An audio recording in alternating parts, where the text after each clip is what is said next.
Islam is my religious philosophy. My political, economic, and social philosophy is black nationalism. You and I...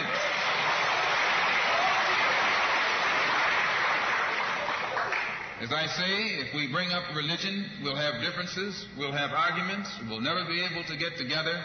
But if we keep our religion at home, keep our religion in the closet, keep our religion between ourselves and our God, but when we come out here, we have a fight that's common to all of us against the enemy who is common to all of us.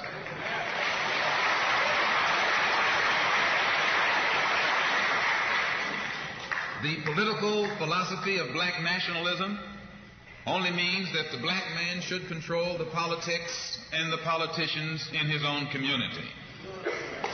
The time when white people can come in our community and get us to vote for them so that they can be our political leaders and tell us what to do and what not to do is long gone.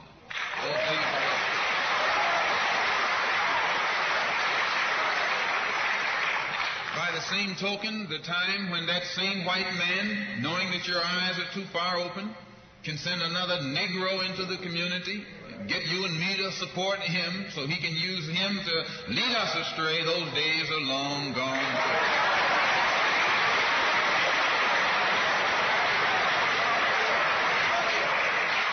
The political philosophy of black nationalism only means that if you and I are going to live in a black community, and that's where we're going to live, because as soon as you move into as soon as you move out of the black community into their community, it's mixed for a period of time, but they're gone, and you're right there all by yourself.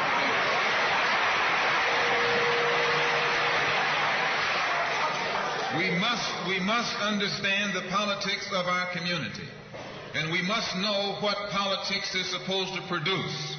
We must know what part politics play in our lives. And until we become politically mature, we will always be misled, led astray, or deceived or maneuvered into supporting someone politically who doesn't have the good of our community at heart.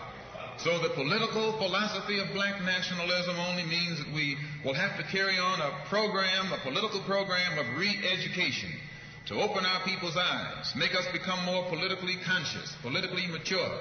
And then we will, whenever we get ready to cast our ballot, that ballot will be cast for a man of the community who has the good of the community at heart. And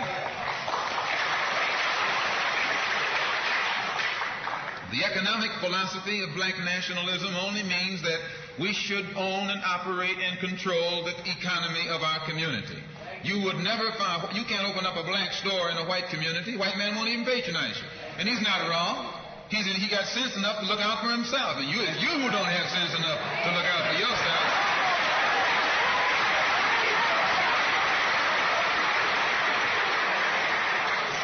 The white man is too intelligent to let someone else come and gain control of the economy of his community. But you will let anybody come in and control the economy of your community, control the housing, control the education, control the jobs, control the businesses under the pretext that you want to integrate. No, you're out of your mind.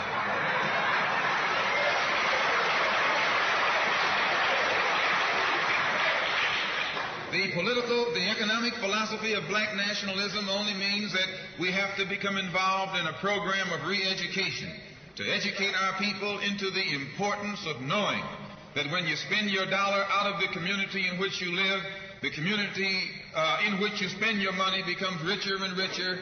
The community out of which you take your money becomes poorer and poorer.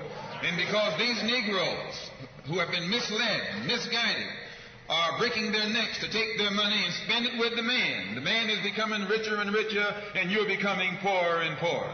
And then what happens? The community in which you live becomes a slum. It becomes a ghetto. The conditions become run down.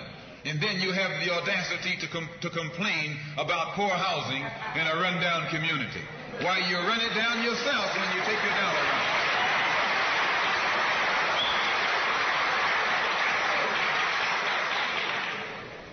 And you and I are in a double track because not only do we lose by taking our money someplace else and spending it, when we try and spend it in our own community, we're trapped because we haven't had sense enough to set up stores and control the businesses of our community.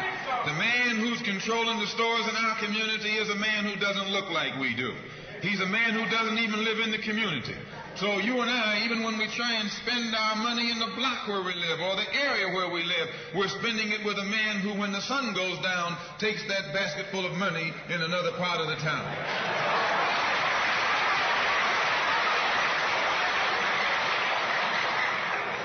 So we're trapped,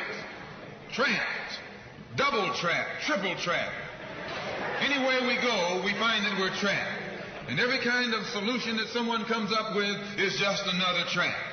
But the political and economic philosophy of black nationalism, the economic philosophy of black nationalism shows our people the importance of setting up these little stores and developing them and expanding them into larger operations. Woolworth didn't start out big like they are today. They started out with a dime store and expanded and expanded and expanded until today they're all over the country and all over the world, and they're getting some of everybody's money.